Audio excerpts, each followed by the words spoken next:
안녕하세요, 오피디입니다.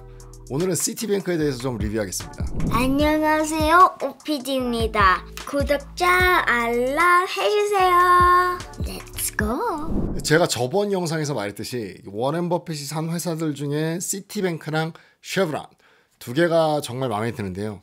쉐브론 같은 경우는 제가 쓱 봤는데 좀 비싼 것 같아요. 뭐 옛날에 비해서 아니면 지금 제가 보는 기준에 비해서 좀 비싼데 뭐 하여튼 워렌 버핏은 엄청나게 샀죠. 하지만 제가 봤을 때 정말 싼 회사가 지금 시티뱅크인 것 같습니다. 그래서 어떤 걸 리뷰할까 생각을 하다가 좀 더 싼 시티뱅크를 리뷰하기로 했어요. 그래서 오늘은 시티뱅크에 대해서 좀 알아보겠습니다. 근데 시티뱅크의 제일 큰 특징은 회사가 싸다. 옛날에도 쌌는데 지금도 굉장히 쌉니다. 그리고 지금 더 싸졌죠. 참 신기한 거는 이 뱅크나 이 은행주들이 굉장히 많이 떨어졌어요. 그래서 엄청나게 떨어졌는데 그 중에서 원래 좀 쌌던 시티뱅크도 똑같이 떨어졌습니다. 그렇기 때문에 다른 은행이랑 비교해 봤을 때에도 지금 시티뱅크가 굉장히 쌉니다. 이제 이 시티뱅크의 특징은 원래는 이제 뱅크 오브 아메리카나 아니면 웰스파고처럼 이렇게 뱅크를 많이 열어서 고객들을 유치해서 돈을 빌려준다든지 아니면 정말로 은행들이 하는 일들을 해서 돈을 벌려고 했던 것 같아요. 그래서 시티뱅크의 제일 좀 큰 특징이라고 하면 정말 많은 곳에 시티뱅크가 있습니다. 지금 뭐 미국은 좀 줄여가고 있는 추세인 것 같지만 어쨌건 굉장히 많이 시티뱅크가 있고요. 정말 좀 더 대단한 거는 바로 전 세계에 시티뱅크가 굉장히 많다는 거예요.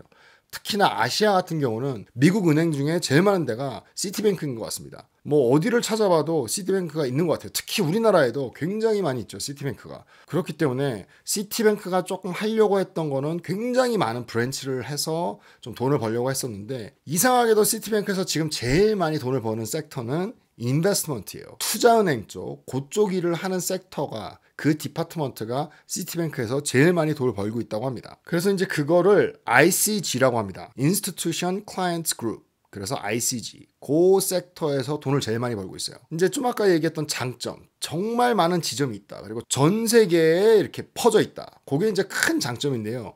어떻게 보면 그게 단점이 돼버렸어요. 뭐 뱅크 오브 아메리카나 아니면 웰스파고처럼 그냥 은행 일을 하는 그 섹터에서는 시티뱅크가 그렇게 많이 돈을 벌고 있지 않습니다. 지금 좀 시티뱅크가 바꾸고 있는 거는 그런 지점을 좀 줄이고 그리고 ICG, 인베스트먼트 뱅킹을 조금 더 늘리려고 하고 있는 움직임이 보인다고 합니다. 이제 이 얘기는 모닝스타에서 시티뱅크를 애널라이즈 한 거죠. 그걸 보면 이런 얘기가 제일 많이 나와 있습니다. 그래서 어떻게 보면 잘하고 있다라고 얘기를 하고 있어요. 이제 시티뱅크가 브라질 쪽, 그러니까 라틴 아메리카에서도 좀 지점을 닫고 있고요. 조금 더 줄이고 있고 아시아 쪽에서도 지점을 좀 줄이고 있다고 합니다. 인베스트먼트 뱅킹 쪽으로 좀 더 집중을 하려고 하고 있습니다. 그 큰 이유 중에 하나가 이렇게 너무 많이 지점이 나와 있고 너무 많은 나라에 있으니까 관리하기가 좀 힘들고 또 이제 나라마다 있는 그 커런시라든지 아니면 거기에 있는 이 돈을 관리하는 법 이런 게 달라서 관리하기가 좀 힘들다고 합니다. 그래서 매니지먼트에서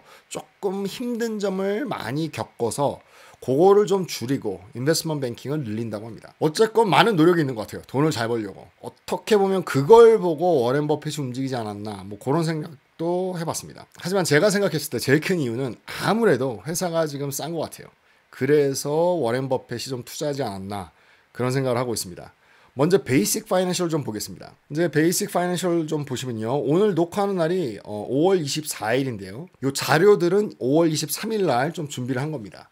그래서 보시면 주가가 52불 77전이에요. 좀 올랐어요. 그리고 지금 시가총액이 102빌리언 달러입니다. 엄청나게 큰 회사죠. 그리고 재밌는 건 P 레이쇼가 6.2예요. 제가 워렌 버핏 영상을 만들면서 봤을 때는 그때는 주가가 49불, 50불 정도 했었는데 그때는 P 레이쇼가 5.9였습니다. 그러니까 엄청나게 싼 거죠. 버는 돈에 비해서 지금 주가가 굉장히 낮다. 그리고 지금 배당도 주고 있습니다. 이 배당이 제일 많이 줘요. 이 시티뱅크가 다른 은행들에 비해서 배당을 많이 줍니다. 지금 한 주에 2불 4전 정도 주고 있고요. 지금 주가와 비교해서 4.1% 정도 하고 있습니다. 그리고 제가 뱅킹을 좀 봤을 때 제일 좀 중요하게 생각하는 것이 그 회사의 efficiency, 얼마나 효과적으로, 효율적으로 일을 하고 있냐.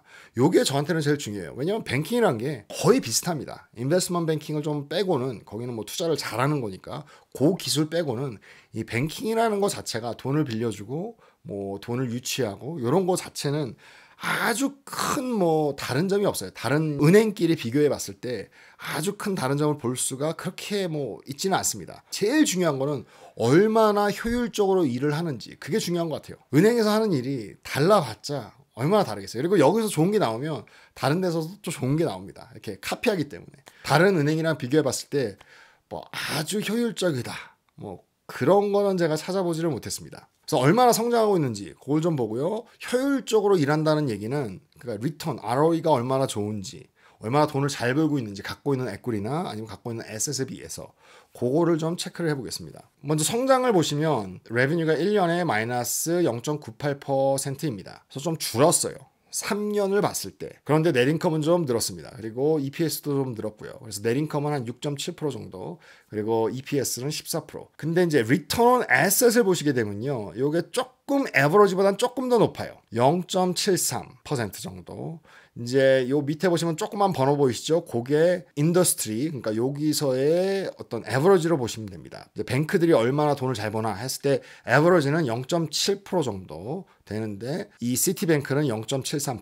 리턴 온 에퀴리를 보게 되면요, 이 에버러지는 11% 정도 되는데 이 시티뱅크는 9.52%예요. 그러니까 조금 에버리지보다 낮다. 그러니까 다른 은행들보다 조금 덜 번다라고 보시면 됩니다. 그리고 넷 마진을 보시게 되면 에버리지는 한 27% 정도 되는데 시티뱅크는 24%입니다.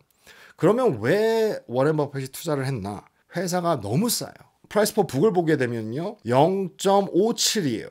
그러니까 지금 북발유보다 더 싼 거예요. 시티뱅크가 지금 망해서 있는 거 다 팔고 주주들한테 주면 주주들한테 주고도 돈이 남아요. 그러니까 엄청나게 싼 거죠. 프라이스 퍼 캐시플로우를 보시게 되면 4.36입니다. 프라이스 퍼 세일은 1.49, 그리고 PE가 6.18 정도 하고 있습니다. 이제 요거가 얼마나 싼지 잠깐 뱅크 오브 아메리카랑 비교를 해볼게요. 뱅크 오브 아메리카의 레베뉴를 보시게 되면 이것도 마이너스 79%예요. 이게 왜 그러냐면 2021년도에 조금 돈을 다 못 벌었어요. 그때 뱅킹이 좀 안 좋았습니다. 그래서 돈을 좀 못 벌었어요. 그때 막 돈도 많이 풀리고, 그래서 뱅킹에게 좀 돈 빌리는 사람도 없었고, 그렇기 때문에 뱅킹에서 돈을 좀 못 벌었습니다. 그래서 그래요. 그러니까 시티뱅크뿐만 아니라 다른 뱅크들도 돈을 못 벌었어요. 어쨌건 넷인컴을 보시게 되면 시티뱅크보다 덜 늘었죠. 4.35, 그리고 EPS는 11%. 하지만 좀 아까 말씀드렸던 효율성 보시게 되면 리턴 온 에셋은 0.95%, 에버리지는 0.7%인데, 그러니까 시티뱅크보다 훨씬 더 돈을 잘 버는 거죠. 효율이 있는 거죠. 그리고 리턴 온 에퀴리도 12%, 그리고 넷 마진도 33% 정도 하고 있습니다. 그러니까 어떻게 보면 프로퍼빌리티는 훨씬 더 좋고 효율성도 훨씬 더 좋습니다. 하지만 시티뱅크가 더 싸다. 보시면 뱅크 오브 아메리카의 프라이스 퍼 북은 1.2예요. 그러니까 좀 아까 보셨던 시티뱅크보다 2배입니다. 좀 더 비싸다는 얘기죠. 그리고 프라이스 퍼 세일이 3.35. 좀 아까 보셨던 시티뱅크보다 2배입니다. 2배가 넘죠. 그리고 프라이스 퍼 어닝도 10 정도 돼요. 뭐 뱅크 오브 아메리카도 이렇게 수치상으로 보면 싸지만 뱅크들끼리 비교해 보면 시티뱅크가 훨씬 더 싸다. 지금 뱅크 오브 아메리카보다 반값이다 라고 생각하시면 됩니다. 그러니까 지금 워렌 버핏이 투자한 것 같아요. 제가 웰스파고도 좀 보고, 그리고 다른 뱅크, 뭐 US 뱅크도 보고 했는데, 그거는 지금 뱅크 오브 아메리카보다 조금 더 비싼 것도 있고 싼 것도 있고 하지만 시티뱅크보다 싼 거는 없어요. 지금 시티뱅크가 제일 싸다. 그렇다면 시티뱅크가 이렇게 싼데 정말 이전보다 쌀까? 요걸 좀 알아보겠습니다. 자꾸 말씀드리지만 이걸 어떻게 아냐? 시티뱅크의 수치적으로 봤을 때 5년 에버리지를 낸 다음에 5년에서 좀 이렇게 평균을 낸 다음에 그 평균가와 지금 가격과 비교해 봐서 어떤 게 더 싼지 비교해 보면 5년가보다 평균보다 지금 가격이 싸면 지금이 싼 거잖아요. 그거를 좀 보겠습니다. 이렇게 보시면 프라이스 퍼 세일부터 볼게요. 5년 에버리지 프라이스 퍼 세일이 2.1이에요. 근데 지금은 1.41. 싼 거죠, 지금이. 뭐 당연하죠. 지금 뭐 주가가 다 떨어졌으니까. 하지만 보겠습니다. 그리고 5년 에버리지로 봤을 때는 이 price per earning, PER이 9.58이에요. 근데 지금은 5.83. 반 가격이죠. 그러니까 옛날처럼만 돌아가도 주가가 2배만 뛰면 됩니다. 그런 계산이 나옵니다. 그리고 price per cash flow는 5년 에버리지가 49인데 지금은 4. 그게 이제 2020년도에 좀 안 좋았어요. 캐시플로우가. 그렇기 때문에 그런 것 같습니다. 그래서 그거는 큰 의미를 안 두셔도 되고요. 그리고 프라이스 포 북을 보게 되면 5년 에버리지는 0.8인데 지금은 0.54. 그래서 어떤 수치로 봐서도 지금 싸다. PER이 반토막이 났으니까 지금부터 성장을 해서 이 지금 하락장이 지난 다음에 그냥 옛날 수준으로만 돌아가도 2배가 되는 거죠, 주가가. 좀 아까 말씀드렸던 2021년도에 좀 뱅킹이 안 좋았는데 다 좀 안 좋았습니다. 시티뱅크는 얼마나 안 좋았는지 잠깐 그래프를 볼게요. 보시게 되면 지금 돈을 굉장히 잘 벌고 있었죠. 2018년부터 2019년 조금씩 성장을 했는데 2020년도 팬데믹이 오면서 확 줄었죠. 요거 때문에 3년 에버리지를 봤을 때 성장이 마이너스입니다. 근데 2021년도에 다시 성장을 했어요. 그래서 2019년과 비교해 봤을 때는 뭐 10% 이상 성장을 했습니다. 어닝도 성장을 했어요. 2019년보다. 그렇기 때문에 지금 굉장히 나아지고 있다. 지금 잠깐 하락장 때문에 주가가 엄청 떨어지고 있는데 지금 사면 옛날만치만 해주면 이득을 보지 않을까 그런 생각을 하고 있습니다. 이제 마지막으로 과연 모닝스타에서는 적정 주가가 얼마인지 그거를 좀 보겠습니다. 이게 이제 intrinsic value죠. 자꾸 말씀드리지만 제가 계산할 수도 있어요. 하지만 저는 프로가 아니기 때문에 전 프로가 한 계산을 믿습니다. 그래서 저는 모닝스타나 야후 파이낸스나 아니면 모틀리 풀 뭐 시킹 알파도 있고요. 그런 데서 말하는 적정 주가가 있어요. 발리에이션이 있어요. 그거를 좀 비교해서 보는데요. 제가 모닝스타를 좋아하는 거는 모닝스타가 좀 더 보수적이기 때문에 좀 더 이 적정 주가가 언제나 좀 낮아요. 딴 데보다. 딴 데는 좀 약간 뻥튀기해서 이렇게 하는데 뭐 하여튼 그래서 제가 모닝스타를 좋아합니다. 보시면 이제 모닝스타가 생각했을 때 적정 주가가 78불이라고 얘기하고 있어요. 근데 지금 이거 나온 이 주가는 이틀 전이기 때문에 49불로 하는데 지금 52불입니다.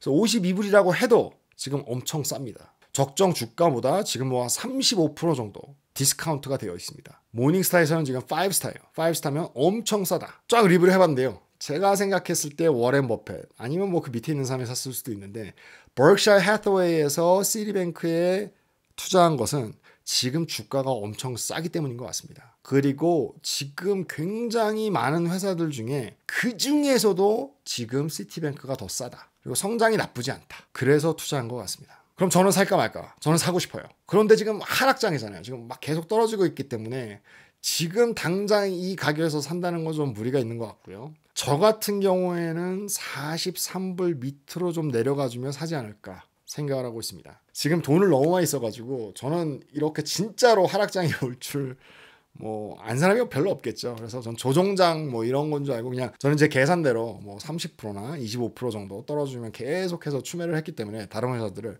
그래서 돈을 많이 썼습니다. 그래서 지금 남아있는 돈이 별로 없어요. 그래서 지금 막 투자할 수 있는 그런 여유 자금이 없어서 43불 밑으로 내려가 주면 좀 사고 싶습니다. 그때 동안 돈을 좀 모아야 되겠죠. 만약에 안 떨어지면 못 사는 거죠. 저는 지금 뱅크 오브 아메리카랑 JP모건이 굉장히 많기 때문에 다른 뱅크로 산다? 좀 그렇지만 뭐 뱅크는 제가 좋아하는 섹터이기도 하고 해서 43불 밑으로 간다면 사겠습니다. 네, 오늘은 시티뱅크에 대해서 여러분과 좀 리뷰를 했습니다. 이것저것 봤는데요. 싸다. 오늘 이 영상도 여러분께 조금이나마 도움이 됐으면 좋겠습니다. 지금까지 OPD였습니다. 감사합니다.